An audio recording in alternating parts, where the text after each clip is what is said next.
नमस्कार। मॉरिशस के प्रधानमंत्री श्री प्रवीण कुमार धिनाथ जी,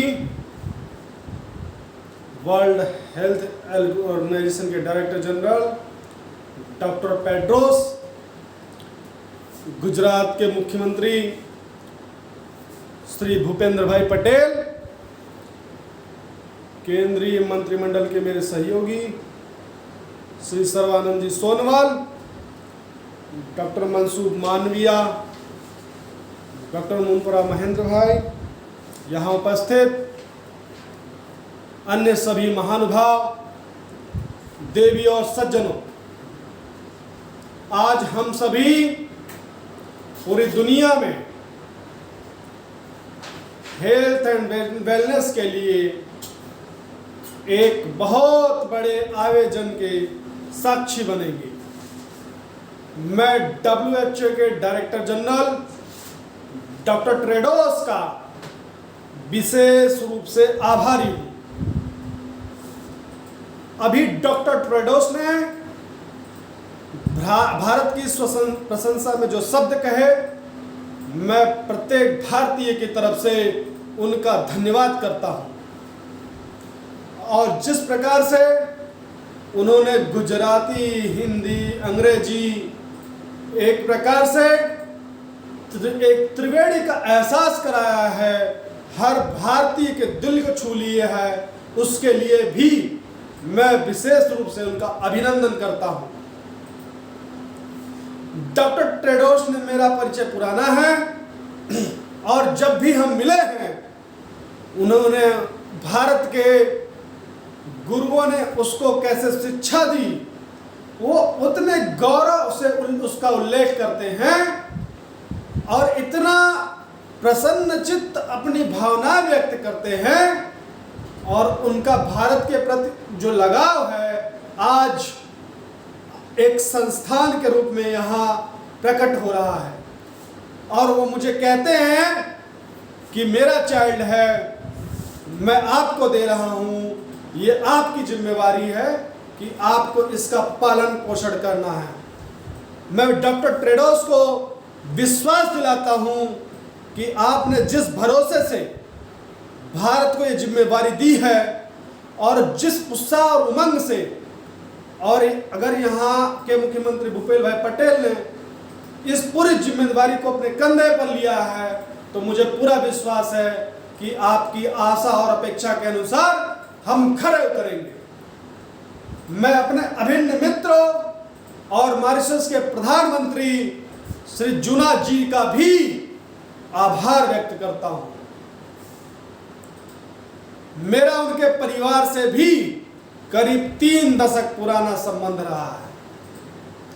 जब भी मैं मॉरिशस गया, उनके घर जाना, उनके पिताजी से मिलना, उनके परिवार से सभी सदस्यों से मिलना, 3 दशक का ये पुराना नाता, और मुझे खुशी भी है कि आज मेरे निमंत्रण को मेरे गुरु स्टेट गुजरात में आए और उन्होंने भी गुजरात के साथ, गुजराती भाषा के साथ अपना नाता जोड़ करके हम सबका दिल जीत लिया है। तभी हमने बांग्लादेश के प्रधानमंत्री, गुजरात के प्रधानमंत्री और नेपाल के प्रधानमंत्री के भी विचार सुने हैं। WHO global centre for traditional medicine के लिए सभी ने अपनी अपनी शुभकामनाएं दी हैं। मैं सभी का आभारी हूं। साथियों, WHO ने ट्रेडिशनल मेडिसिन के सेंटर के रूप में भारत के साथ एक नई पार्टनरशिप की है।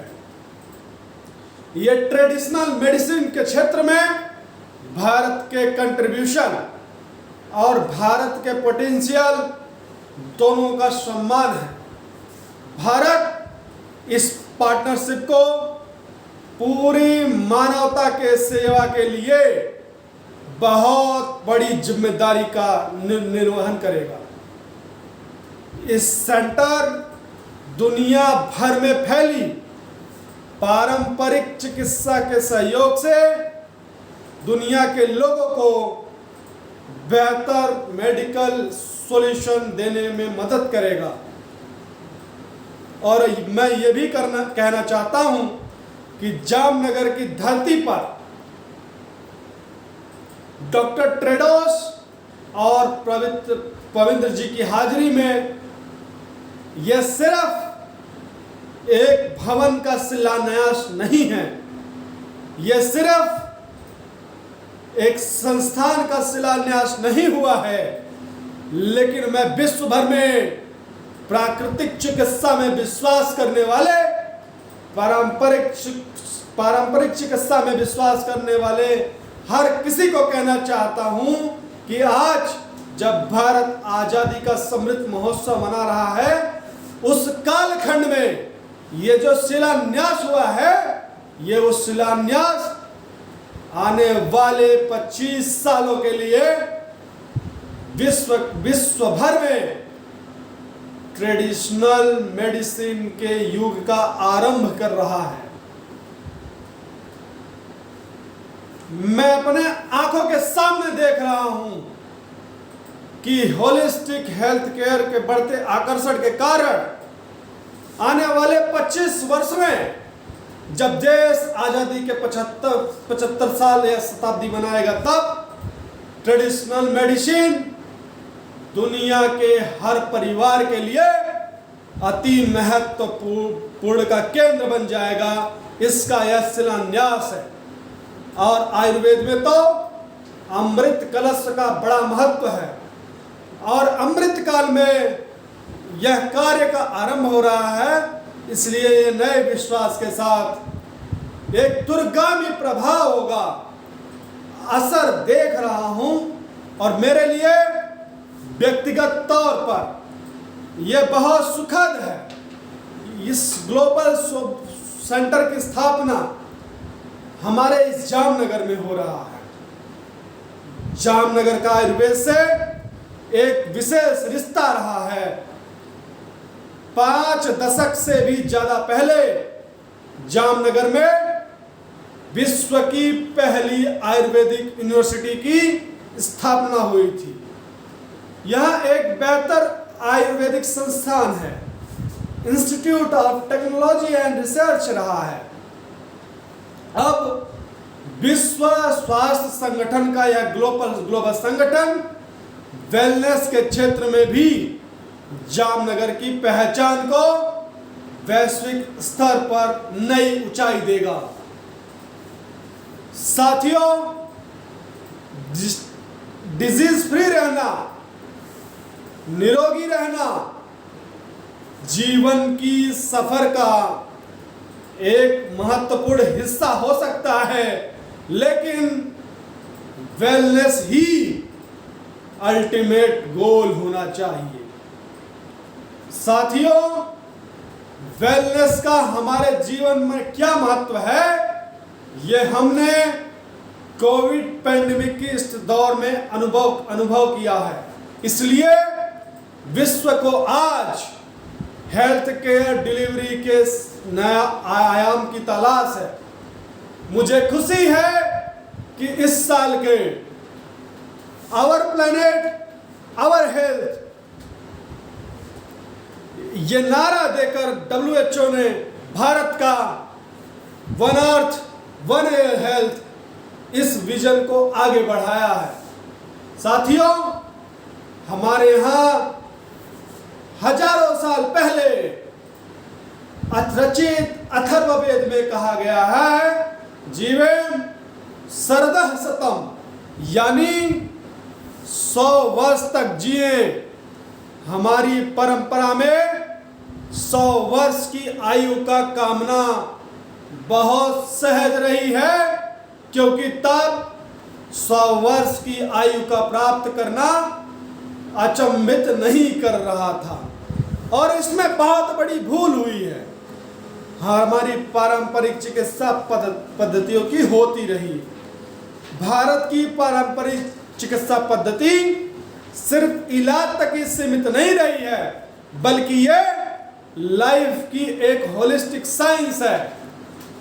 आप में से बहुत सारे लोग जानते होंगे कि आयुर्वेद में फीलिंग, और ट्रीटमेंट के अलावा social health, mental health, happiness, environmental health, corona, सहानुभूति, संवेदनशीलता और उत्पादकता, सब कुछ इस अमृत कलश में शामिल है।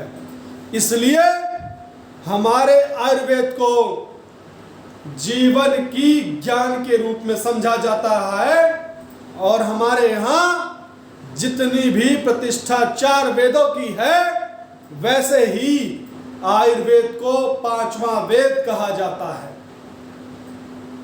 साथियों, आज आधुनिक दुनिया की जो लाइफस्टाइल है, जो नई नई बीमारियां हम देख रहे हैं, उसे पार पाने के लिए हमारी ट्रेडिशनल नॉलेज बहुत महत्वपूर्ण रहती है। जैसे अच्छी हेल्थ का एक सीधा संबंध बैलेंस डाइट से है। हमारे पूर्वज यह मानते थे कि किसी भी रोग का आधा उपचार बैलेंस डाइट में छुपा हुआ होता है। हमारी पारंपरिक चिकित्सा पद्धति में इस जानकारियों से भरी हुई है कि किस मौसम में क्या खाना चाहिए, क्या नहीं खाना चाहिए, और इस जानकारियों का आधार सैकड़ों वर्षों का अनुभव है, सैकड़ों वर्षों के अनुभव का संकलन है। जैसे हमारे यहाँ भारत में एक समय था जब विशेष रूप से मोटे अनाज मिलेट्स के उपयोग में हमारे बुजुर्ग बहुत बल देते थे।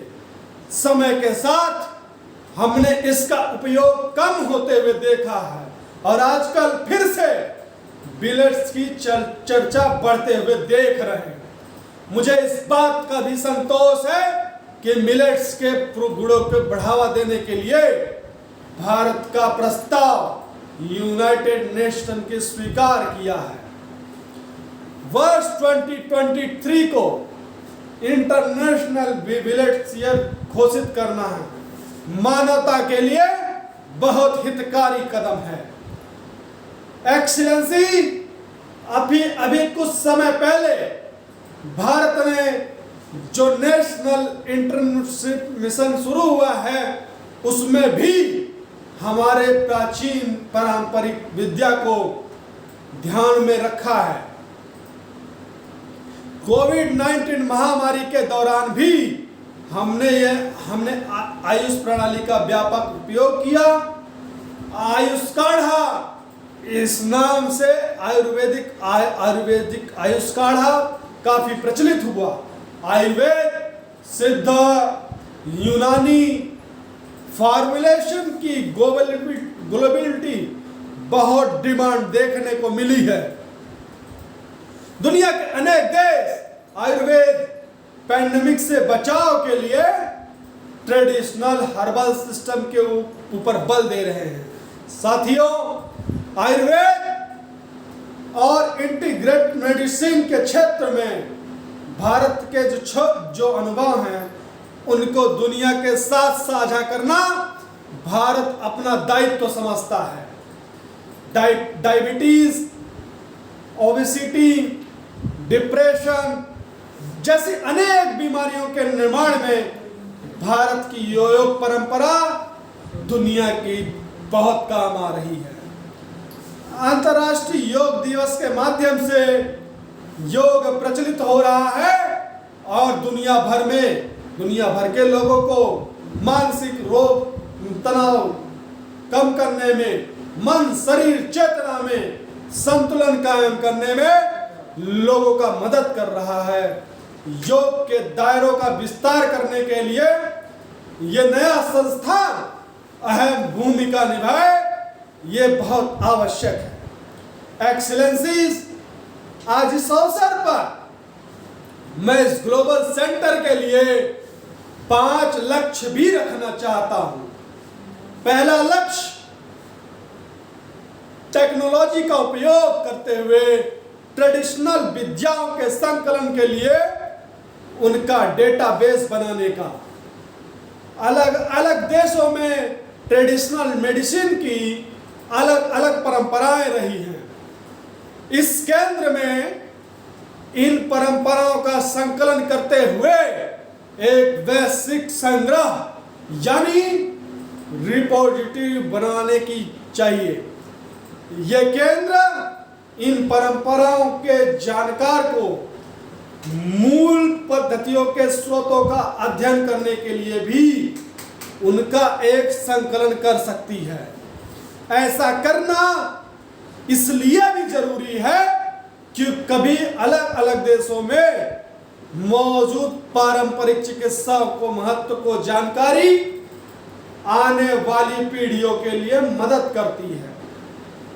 साथियों, जीसीटीएम को पारंपरिक औषधि के लिए और सर्टिफिकेशन के लिए इंटरनेशनल स्टैंडर्ड भी बनाने चाहिए। ये आपकी संस्था का कुछ दूसरा लक्ष्य हो सकता है। इससे हर देश में लोगों का भरोसा होगा, इन औषधियों पर और बढ़ेगा। हम देखते हैं कि भारत की कई पारंपरिक दवाइयाँ विदेशियों को भी बहुत प्रभावी लगती हैं, लेकिन वैश्विक स्टैंडर्ड न होने के वजह से उनका नियमित व्यापार सीमित रहता है।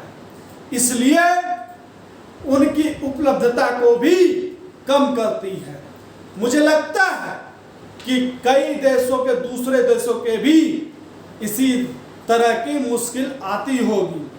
इस ग्लोबल सेंटर को इसकी समाधान के लिए भी काम करना चाहिए।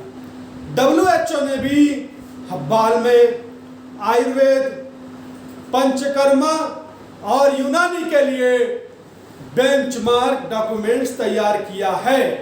इसका विस्तार भी किया जाना जरूरी है।